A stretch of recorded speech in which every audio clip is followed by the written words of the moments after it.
I'm Steve Garrett, and I'd like to share with you a thought, or maybe more of a memory of when I was a Scoutmaster back, well, I was under 30 years old, so it was a few years ago. I had been invited to go to a troop meeting.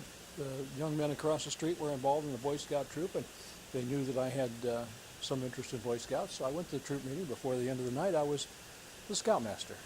I guess it happens that way from time to time. Well, this was rather a unique young troop. There were 22, 23 young men in it, as I remember, ages 11 through about 16, and they had one thing in common. For the most part, they were from single-parent families. They had a mom at home. They didn't have a dad in the household. I did what I thought I could do to try to organize the thing. The moms were really pretty helpful, but you know, they were moms, and when they dropped the kids off on Thursday night for the troop meeting, it was kind of a nice time to have a little hour and a half that they could go do whatever they were going to do. After a few weeks, a gentleman shows up and he says, my name's George McDonald. He says, my nephew, my sister's son, is in your troop, and I would like to do something to help you. What can I do? George, I really need a troop committee chairman. Turns out to be that George was a retired Marine Corps colonel, recently retired, moved back to town. He went down to the Scout Service Center and bought a book on troop committees and troop committee chairman, because in those days you didn't download the books from Amazon. You had to go actually buy one.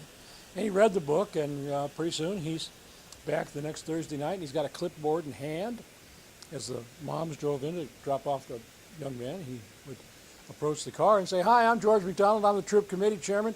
That young man you just dropped off has got a father someplace. I'd like to have his name and his phone number, please."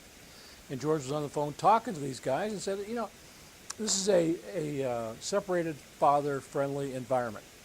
And pretty soon we had, I don't know, 8, 9, 10 fathers along on every one of our campouts. We had fathers volunteering to be assistant scoutmasters. We had fathers volunteering to do a lot of the jobs in the troop. And the troop became very well organized. As a Marine colonel, you would expect it would. And the job of scoutmaster became really a delightful job. After a little more than 3 years, I had surgery on my knees, and I needed to stop being the scoutmaster for a while. And I had several fathers step up and say, "I'll be the scoutmaster. I'll be the scoutmaster." So it was a great experience, and it taught me a couple of lessons, one of which is most of these young boys that are from single-parent families actually have another parent someplace. And sometimes that parent feels a little bit separated and just needs to be invited in. What really happened in our troop, I think, was that the fathers who would show up on the campground, that became like group therapy for them.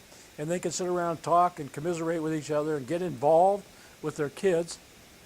I think that there's more fathers out there that are part of single-parent families, and we should be getting some of them involved. That's my thought for the week. I'll be posting another thought next week, I think, about oceanography and merit badge. It's kind of an interesting merit badge, especially with our camp on Catalina Island.